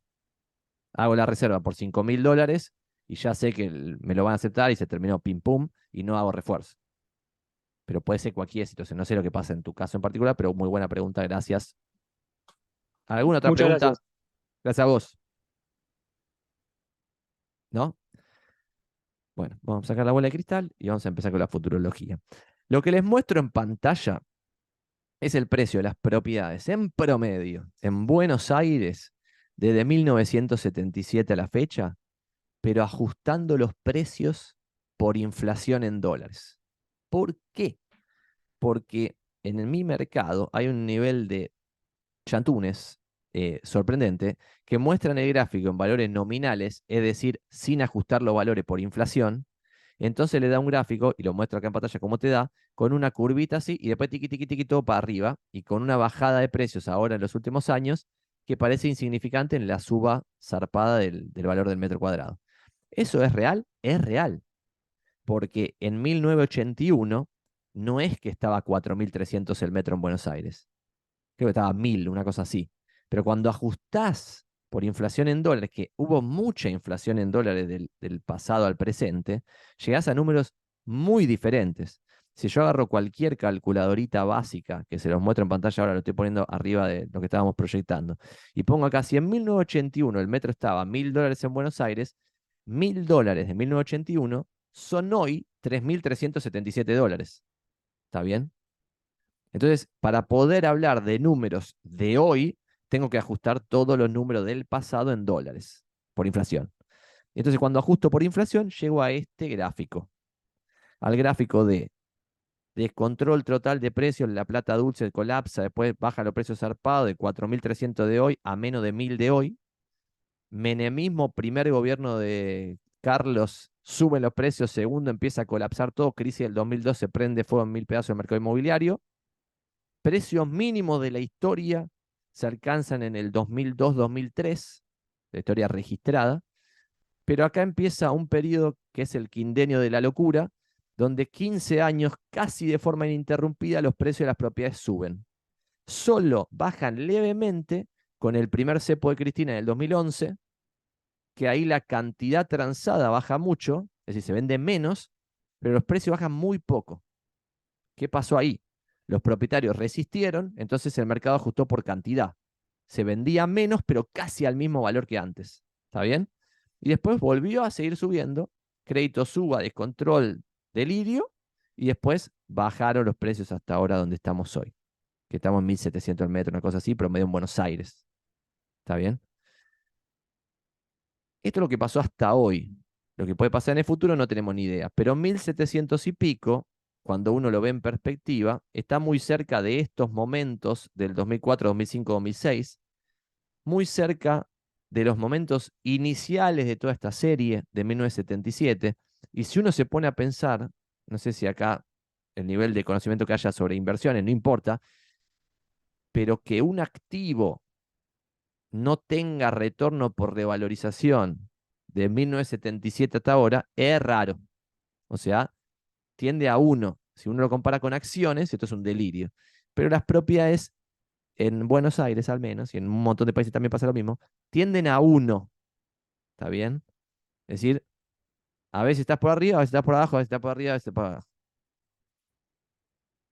últimos años y hablando de precios de cierre. Hay un informe de mi competencia que lo hace RIMAX con la Universidad con la UCEMA, que publican desde enero del 2020 los precios de cierre promedio que ellos tienen en su red, que son el número 1 del mercado. ¿Está bien? Por eso yo uso la data de la competencia y no uso mi propia data. Y cuando vos esa data la ajustás por inflación en dólares, porque de vuelta pasa lo mismo, 2.244 dólares de enero del 2020 son 2.671 dólares de hoy. Entonces no podés dejar los valores nominales porque inclusive de enero del 20 hasta ahora hubo mucha inflación en dólares. Y si alguno de ustedes se fue a comer un Big Mac a Nueva York hace 4 años y se pide el mismo Big Mac ahora, sale mucho más plata. Hay inflación en dólares en el mundo en general, porque los bancos centrales de los países grandes imprimieron billetes al loco. Dicho eso, cuando vos analizas lo que pasó con el metro cuadrado en los últimos años, obviamente esto tiene la magia que yo hice de, en vez de poner acá el 0, pongo 1500, entonces por eso parece que la baja es más fulminante, ¿no? Está medio engañoso este gráfico, pero es la realidad. Si hago un promedio de los últimos 6 meses en cada punto y ajustado por inflación, llego a este gráfico que desde comienzo del 2020 hasta hace un par de meses no paraba de bajar. Y ahora tenemos este piquito ahí misterioso, donde puede ser una casualidad o puede ser como esto, que en el 2020 dejaron de caer los precios y después siguieron su ciclo bajista. Entonces, ¿yo por qué hago siempre esta gilada de la bola de cristal y qué sé yo? Porque en realidad siempre el futuro es impredecible. Entonces ahora, aunque todo esté dado para que suban los precios, ponele. Ahora vamos a ver algunas variables para ver qué puede pasar. No se sabe lo que va a pasar. O sea, podríamos entrar acá en un proceso de suba muy leve y después que se haga 50% de baja o lo que fuese. No se sabe. Pero esto es el pasado hasta hoy. Ejemplo de un barrio en particular de Capital Federal, Recoleta, el que yo más veo. Primer trimestre del 2023, el precio promedio de todo lo vendido era 1.900 por metro cuadrado. El segundo trimestre, 1.875. El tercero, 1.825. Y después, si me meto en octubre del 2023, 1.775, noviembre, 1.850, diciembre, 1.900 en promedio. Y cuando agarro el ponderado, porque no tuve la misma cantidad de cierres en octubre, en noviembre y en diciembre, el ponderado del cuarto trimestre me da 1.825, que es el mismo precio promedio de cierre en Recoleta que el tercer trimestre del 2023. Y es la primera vez en 5 años y medio que este número no me da más bajo que el trimestre anterior. ¿Está bien? El precio de cierre en Buenos Aires comenzó a bajar después del primer trimestre del 2018, que no sé si recuerdan, con la mega devaluación del gobierno de Macri, de 20 a 40 pesos se fue el dólar. Ese fue el punto de inicio de la debacle inmobiliaria. Fue comienzo del 2018, 2019, 20, 21, 22, 23. A comienzo del 2023 cumplimos 5 años de recesión inmobiliaria. Ahora vamos 5 años y medio. Nunca en toda la historia registrada, como vemos acá, había habido más de 2 años de recesión seguidos. Entonces, en el tercer, cuarto año de recesión inmobiliaria, todos los ilustres que predicen el futuro estaban dale que dale con, nunca hubo más de 2 años de recesión, ahora vamos 3 y medio, ya se terminó. ¿Quién sabe? Ahora vamos 5 y medio y quizás sigue o quizás no. Pero son datos que ustedes pueden tomar, que son inteligentes, pueden hacer algo con esto. Lo único que sí se puede concluir hoy es que cuando vos ves el gráfico de metro cuadrado histórico, y si yo le pisase acá, pero no tengo una serie tan larga, tengo series distintas que puedo pisar por momentos distintos con distintas series, el sueldo promedio, van a ver que cuando el sueldo baja, el metro cuadrado baja. Cuando sube el sueldo promedio, sube el metro cuadrado. En consecuencia, si empezamos a ver que el salario medido en dólares sube, podría ser una señal de que el metro cuadrado suba. ¿Eso quiere decir que va a pasar sí o sí? No tengo ni la más idea, el futuro es impredecible. Esto es lo que pasó hasta ahora. Siempre después pasan cosas nuevas. Por ejemplo, no sé, los últimos 3 años fueron los primeros 3 años donde una cartera diversificada de bonos de países civilizados, es decir, de deuda, bajaron de forma todos los 3 años seguidos. No había pasado nunca. Lo que había pasado alguna vez eran que 2 años seguidos una cartera diversificada de bonos bajaba. 3 años no había pasado nunca y ahora pasó. Entonces, cosas que no pasen nunca también podrían pasar, pero bueno, es un dato. Y la segunda cosa que se puede concluir es que hoy no hay crédito hipotecario en el mercado y cada crédito hipotecario que se otorga genera entre 2 y 3 operaciones adicionales, las famosas encadenadas. Anabel, por ejemplo, le dan un crédito hipotecario, compra una propiedad, mete $100.000 que le dieron de crédito hipotecario al mercado y ese que no podía vender, vendió. Y como vendió, compró algo de 130, porque tenía 30 lucas amarrocadas, pero no tenía más, no podía comprar nada hasta que no vendía sus 100. Y después el que vendió en 130 compró en 170, porque tenía 40 amarrocadas y no podía vender su producto de 130. Entonces, en promedio, se generan 2 y pico operaciones extra por cada crédito hipotecario que se otorga en cada momento que se dan créditos hipotecarios. Entonces, si vemos que empieza a volver el crédito hipotecario, también es una buena señal de esperanza para el futuro. Ninguna de estas dos cosas está pasando demasiado firme por ahora, pero quizá podría pasar en el futuro cercano. Y lo que nunca había pasado, que está pasando ahora, es que para un asalariado promedio sea imposible alquilar en la Ciudad Autónoma de Buenos Aires, y oferta de alquileres, tema del cual no estamos hablando acá, es casi nula en un montón de barrios porteños, lo cual es un delirio. Lo que yo uso para ver dónde estamos parados, y los invito a usar esto cuando alguien los invita a hacer futurología, es ver qué pasa con la demanda, qué pasa con la oferta, qué pasa con el costo de construcción, y tratar de sacar algún tipo de conclusión. Lo que yo saco hoy es que, uno, señal verde del semáforo, está subiendo la demanda. A pesar de que la demanda es chiquita, como vimos al principio, ese número está subiendo, cada vez es mayor. Por otro lado, está subiendo el costo de construcción, que esto, está mal escrito construcción en la slide, qué tristeza. Cuando sube el costo de construcción, no quiere decir que el costo esté correlacionado con el precio en el corto plazo. Pero si, por ejemplo, imaginémonos un escenario, si el costo de construcción baja y los precios no se mueven, porque los precios están influenciados por oferta y demanda, no por el costo de nada. Si el costo de construcción baja, más empresarios millo van a salir a construir edificios. Al haber más oferta, a igualdad de demanda, bajan los precios. Entonces, lo que terminó pasando en ese mercado hipotético que acabamos de hacer es, si baja el costo de construcción, bajan los precios. Lo contrario también es cierto. Entonces, si sube el costo de construcción, yo lo pinto de verde porque es una señal que podría decirme que podrían subir los precios. Esto es hipotético, no sabemos lo que va a pasar. 3, se está achicando la distorsión de precios, lo que mostré en las slides de los barrios, que dije que Colegiales era un delirio. Como estaba Colegiales, estaban todos los barrios de Buenos Aires el año pasado. Y ahora ya se está empezando a sincerar un poco valores de lista coherentes, y los clientes en general están viéndolos. 4, los precios de cierre se acercan al mínimo del 2002. Hoy estamos entre el 2004 y 2005 en precio de cierre promedio. Las acciones argentinas ya subieron un montón y las propiedades todavía no. Los bonos argentinos ya subieron un montón y las propiedades todavía no. El real estate local está barato en comparación a países limítrofes tipo Bolivia y Paraguay. Está barato Buenos Aires. Y por otro lado está barato en relación a Estados Unidos, descontando el riesgo argentino. ¿Qué quiere decir esto? Si escuchan a alguien grosso de verdad, no a mí, por ejemplo a Costantini. Costantini lo que dice es, ejemplo real de Costantini, lo que dice es, che, en un momento yo compré tierra en Buenos Aires más caro que en la Florida. En un momento le pasó eso.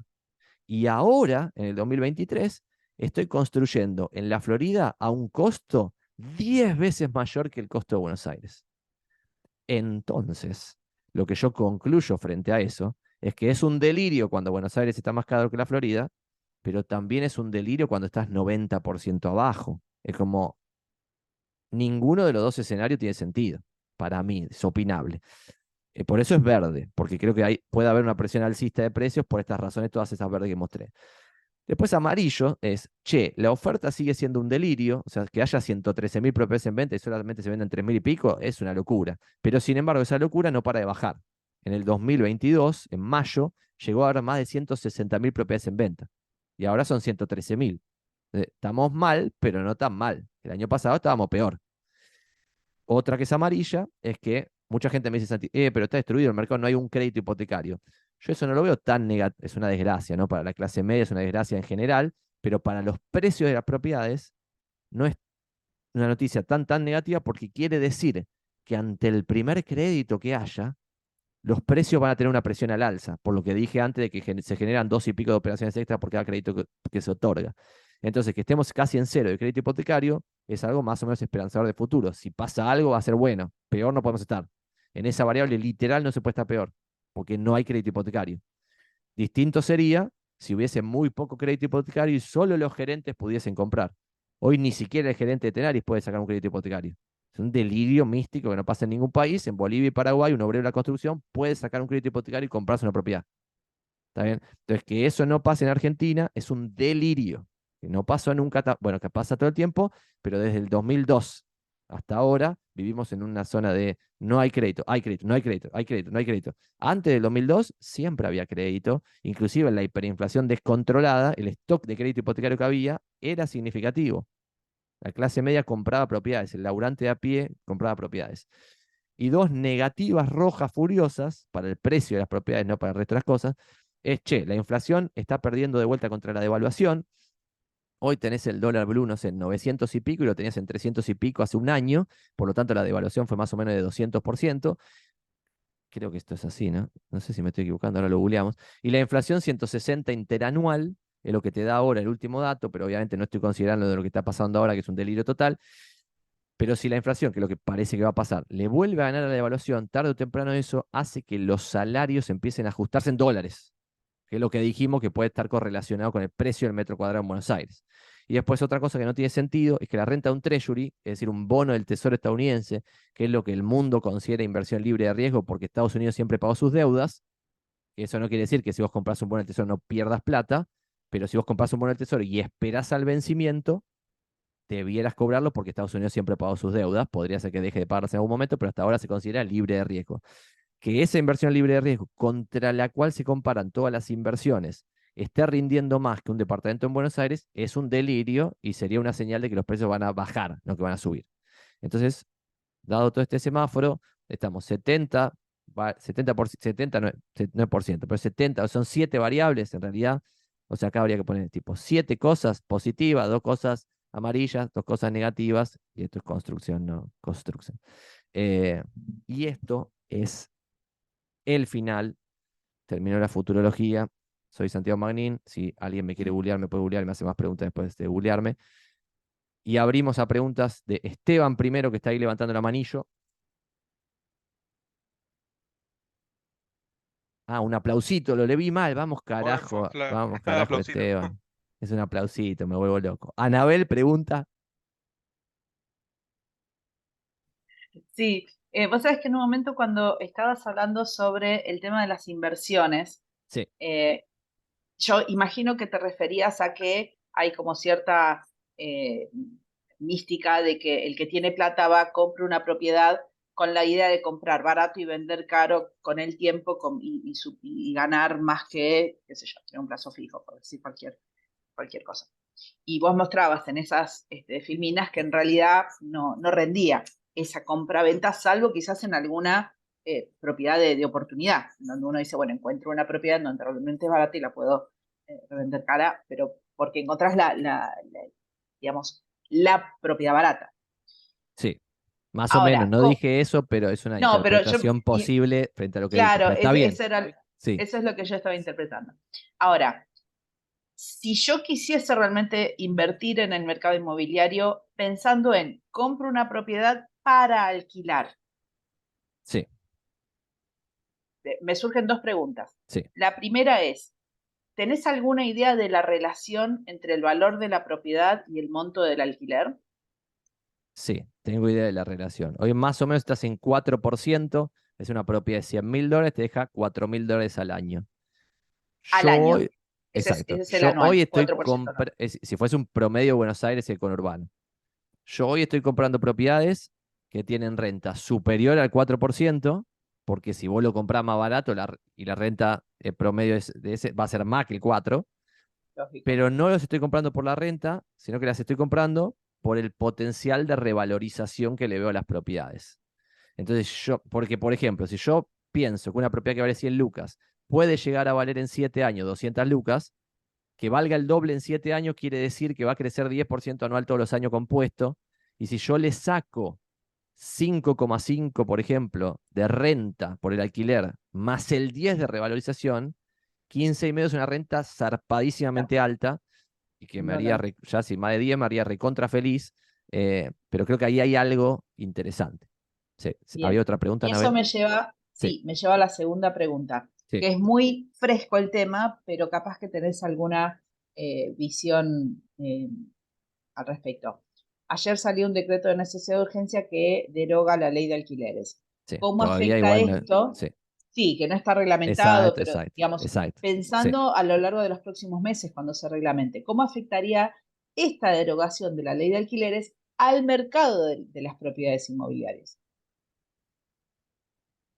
Lo curioso del DNU es que no solo tiene la derogación de la ley de alquileres, sino que tiene la posibilidad de pactar contratos en cualquier especie o en cualquier moneda o lo que fuese, y eso te garantizaría una renta que hoy no tenés, porque si hoy firmás un contrato respetando la ley de crédito, que es lo que corresponde, vos hoy pactás ese 4% que te acabo de decir, pero como hay una inflación descontrolada, rápidamente se te va licuando y como por 6 meses no puedes ajustar el precio que vas a cobrar, cada mes que pasa vas cobrando menos hasta el mes 5 la desgracia, el mes 6 se te vuelve a ajustar.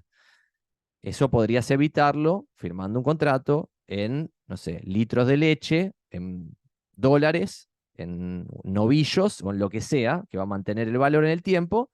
En consecuencia, es una noticia favorable para, esto es opinable ya esta parte, para todos. ¿Por qué? Porque si vos, Anabel, decidís comprar una propiedad para ponerla en alquiler, no solo vos vas a tener una renta copada, sino que va a haber un inquilino que puede alquilar porque va a haber más oferta. Porque hoy la desgracia total del mercado de alquileres y por la cual pasó algo que no pasó nunca, que es que un asalariado promedio no puede alquilar algo promedio en Capital, no puede vivir en Almagro, no puede vivir en San Cristóbal, no puede vivir en Boedo, un asalariado promedio no puede vivir en Constitución, en Barracas, es un delirio.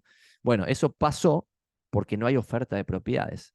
Entonces la gente se pregunta, pero ¿por qué está $800 un dos ambiente medio pelo así? Y porque no hay nadie ofreciendo ese producto. Entonces el único que lo ofrece le pone $800 y si alguien lo alquila, y si no, no hay nadie más.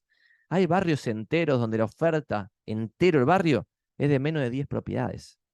Lo cual es un delirio que no pasó nunca jamás, a otro nivel de delirio, pero bueno, es un tema más picante. La respuesta sería, es beneficioso porque vas a poder pactar un contrato en algo que mantenga el valor y eso va a motivar a que vos quieras alquilar la propiedad. Y si es 4%, va a ser 4%, si es 5, va a ser 5, y vas a saber que va a ser ese 5 y no que hoy es 5, después 4, después 3, después 2. Pregunta de Augusto, que respondió, levantó la manito primero. Sí, ¿qué tal? Nada, primero gracias por la charla, buenísima. Y después te quería preguntar qué onda comprar de pozo. ¿En qué situación Buena convendría? pregunta. Jugando ventajas, desventajas. No, no tengo idea si te conviene o no te conviene comprar en Pozo. Lo que sí, comprar en Pozo es comprar una promesa de que te va a entregar un departamento. No es comprar un departamento.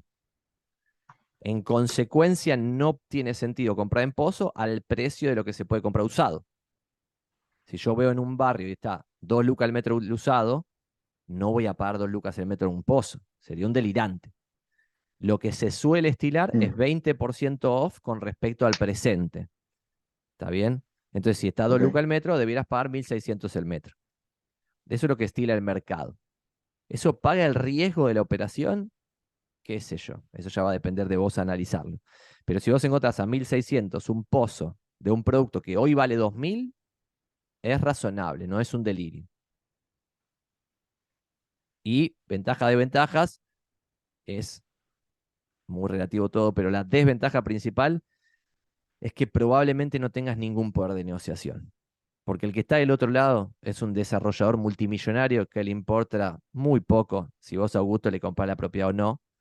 En cambio, con un usado, que es lo que a mí me gusta comprar, excepto una vez que compré un pozo, ¿por qué compré ese pozo? Porque era ese monoambiente semipiso, que era un monoambiente con 3 ventanas, que lo que yo pensaba es, che, nadie se está dando cuenta de que este es un producto lindo, a pesar de que es un último piso y tiene otras desventajas. Entonces, eso me llevó a comprar un pozo. Y estaba muy avanzado, pude subir al 9º piso y ver cómo era. Y cuando ya una obra está muy avanzada, el riesgo de que no se termine es muy bajo. Porque cuando está muy avanzado, inclusive si el desarrollador se va, lo terminan los vecinos. Entonces, como, y ahí hay 2 o 3 cosas importantes. Gracias, Augusto, por la pregunta. Una cosa importante es ver cómo está estructurado ese, comillas, pozo. Porque muchas veces la tierra sobre la cual se está construyendo el edificio está hipotecada por el que era dueño de la tierra antes. ¿Por qué? Y esto también es un dato muy inmobiliario del lado de atrás. Muchas veces yo tengo una tierra en Palermo, ponele, y te digo, vos, Augusto, sos desarrollador, y te digo, bueno, te la vendo por 3 departamentos que vos me vas a entregar no sé cuándo, en 3 años, pero para que no me cagues, yo hipoteco la tierra. Hasta que no me das los 3 departamentos, no deshipoteco la tierra. Si no me das los 3 departamentos, todo lo que hayas avanzado es mío. ¿Está bien? Entonces, en ese escenario, entrar en ese pozo es un delirio total. ¿Por qué? Porque si no se termina la obra, lo que esté, las 4 losas que haya, se lo va a quedar el dueño anterior de la tierra. Y el resto de los que entraron se van a quedar en 0. Eso pasa muy poco, es improbabilísimo. Pero Warren Buffett, el mejor inversor de la historia de la humanidad, dice que lo que hay que hacer es cuidarse del 0 en la vida. Es decir, si alguien me ofrece una posibilidad de che, tenés 2% de probabilidad de morirte y 98% de probabilidad de ganar 10 millones de dólares poniendo $100 en esta apuesta. Esa apuesta no hay que hacerla, a pesar de que si estudiaste teoría de la decisión, vas a pensar que sí hay que hacerla, porque harías 0,98 por 10 millones, te daría una fortuna, y vos solo pones 100, y hay 2% de probabilidad de morirte, muy bajo, la vida es riesgo, qué sé yo. Bueno, boludez. El amigo Warren Buffett dice que hay que evitar el cero, eso es lo importante. No sé si te respondí, pero guarda con que la tierra esté hipotecada, garantizate sí o sí 20% off mínimo con respecto al precio de un usado hoy comparable, y a veces hay oportunidades en pozo. Pregunta de Gonzalo. Hola, bueno, muchas gracias, felicitaciones. Gracias. Me incorporé tarde, así que no sé si ya dijiste algo respecto, estabas hablando de las rentas, los alquileres, pero creo que hablabas en todo momento de los alquileres tradicionales. Sí. Con respecto a los alquileres por Airbnb, temporarios, amoblados, eso como inversión, hoy sigue, por lo menos a la vista de los que no estamos en el tema, sigue apareciendo como una inversión interesante. Voy ¿Vos a cómo tratar lo de ves? responder lo más breve posible para no hacerlo ridículamente largo, pero después esto lo puedes hacer capturas de pantalla, porque te voy a tirar 4.000 datos en un minuto. La diferencia entre un Airbnb y un alquiler tradicional es que el Airbnb tiene o gestión humana tuya que le vas a poner tiempo, que eso es costo de oportunidad en la vida, o pagarle a un gestor 25% del ingreso bruto. El bruto de un Airbnb promedio de retiro es $1.091 por mes. Si yo le saco, ponerle que sea $1.000, lo estoy mostrando en pantalla, $1.000 por mes en retiro promedio, de esos $1.000 ya me quedan 750. Después, la carga tributaria de un Airbnb versus un alquiler tradicional es ridículamente más alta la carga tributaria del Airbnb que de un alquiler tradicional. El Airbnb paga IVA, ingresos brutos, ganancias, impuesto al cheque y 4.000 millones de cosas más. En cambio, el alquiler tradicional, 2 alquileres tradicionales están exentos hasta de monotributo. O sea, hoy no, ni siquiera tiene que pagar el monotributo por 2 alquileres. Entonces, hay varias cosas que la gente no analiza para decidir si hacer o no un Airbnb. Entonces, 1, gestión, 2, impuestos. 3, el alquiler tiene que estar súper amoblado y en condiciones, cosa que un alquiler tradicional podría no tenerlo. Datos interesantes de contexto. Retiro $1.091 por mes, occupancy rate promedio 60%, lo que cobran en promedio son $59 por día, se ocupa el 60% promedio, te da $1.091 por mes, Recoleta 1.175 por mes promedio, Retiro, ya lo dije, 1.191, Palermo 1.350 por mes, Belgrano 933 por mes, Núñez 808 por mes, San Nicolás 975 por mes, Montserrat 816 por mes, Valvanera 683 por mes, Almagro 733 por mes, Caballito 608 por mes, Villa Crespo 816 por mes, Colegiales 991 por mes, Villa Urquiza 675 por mes, San Telmo 950 por mes, Barracas 825 por mes, Constitución 600 por mes. Se terminó, y esto lo interesante es que barrios baratos como San Nicolás y Montserrat tienen rentas muy altas por Airbnb. Pero 2 o 3 datos de color que vos podés hacer capturas de esto después y analizarlo tranquilo, pero esto es una charla de 2 horas, la de Airbnb, que te la estoy tratando de responder en 2 minutos, lo cual es imposible, pero acá vas a ver que cada una de las slides tiene un gráfico de la evolución de los Airbnb, estoy pasando todos los barrios, del 2021 a la fecha. Vas a ver que todos los barrios alcanzaron piso en el 2022 y todos los barrios crecen de forma desaforada. Por ejemplo, Caballito. Hoy en Caballito hay 438 Airbnbs, pero había 150 el año pasado. Después en Recoleta, ponele. En Recoleta había 1.500 Airbnbs y ahora hay 3.325 Airbnbs. La siguiente pregunta de gente inteligente como ustedes que se hacen es, che, pero ¿por qué no baja el precio si no para de subir la oferta? Porque tampoco para de subir la demanda. Entonces, por ahora, tenés dos líneas, la oferta y la demanda, que suben así. Si la demanda, es decir, la cantidad de turistas que vienen a Buenos Aires a instalarse en Airbnbs, deja de subir, lo que yo creo que va a pasar es que la oferta va a seguir subiendo porque la emoción de la gente va a seguir siendo cada vez mayor. Porque va a comparar $1.100 por mes promedio de Recoleta, que está ahí en la pantalla, pero después lo ven ustedes. Acá lo que dice es cómo se compone ese promedio. El 72% son monoambientes y 2 ambientes, el 21% 3 ambientes, el 6% 4 ambientes y el 1% 5 ambientes o más. Por lo tanto, este monto es primordialmente de 2 ambientes. Y cuando vos ves cuánto vale un 2 ambientes en San Nicolás, por ejemplo, lo comparás con $975 brutos por mes, y indudablemente te emocionás. Porque quizás esta propiedad la puedes comprar por $50.000 y sacarle neto, seguro, $500 por mes, lo cual está súper bien. Pero esto es hoy. San Nicolás tenía 500 y pico de Airbnbs en el 2022 y hoy hay 1.487 Airbnbs alquilados en San Nicolás? Gracias, Gonzalo, por la pregunta. Pregunta de Pina y liquidamos, que ya nos pasamos y ya voy a llegar tarde. Hola, ¿cómo Díganme. estás, Santiago? ¿Todo bien? Bien, Francisco, perdón, sí. Francisco, sí, puse primero el apellido. Gracias por la charla. Che, mira, yo me quiero mudar. Básicamente tengo el departamento hace como un año Sí. publicado. Y medio como que pienso que ya es hora de probar con otra inmobiliaria. Ustedes Sí. se dedican a esto, me imagino, ¿no? Sí, obviamente.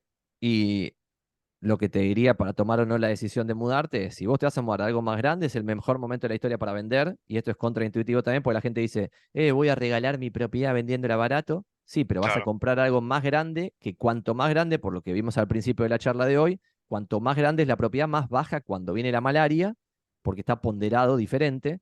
En consecuencia, una propiedad que valía 300 lucas en Caballito, hoy vale 130, pero la que valía 100 vale 50. Entonces, Sí, no solo, si los dos hubiesen bajado el mismo porcentaje, te convendría. Pero encima la más grande bajó más de porcentaje. Entonces, si querés vender, claro. me googleás y te hacemos una tasación y vemos qué onda. Dale, te puedo contactar por Google. Sí, si me googleás sale mi celular y todo. Listo, facilísimo. Dale, Vamos, era eso. Francisco. Gracias, ¿Alguna che. pregunta más de Gonzalo? ¿No? Quedó la manito levantada de la otra vez. Perfecto. Bueno, liquidamos, gente. Muchas gracias a todos. Cualquier pregunta, posta, me googlean. No es por decirlo para no darles mi celular acá. Posta, me googlean o me buscan en YouTube y sale mi número de celular y me pueden pedir cualquier cosa. Espero que les haya servido. Si alguna cosa de estas quedó en medio en veremos, yo igual les voy a pasar la PPT y todos los archivos, así que espero que sirva. Muchas gracias a todos. Muchísimas Feliz gracias. Navidad, Un felices abrazo fiestas. grande. Muchas gracias. Felices fiestas. Felices fiestas. Gracias, gracias, gracias.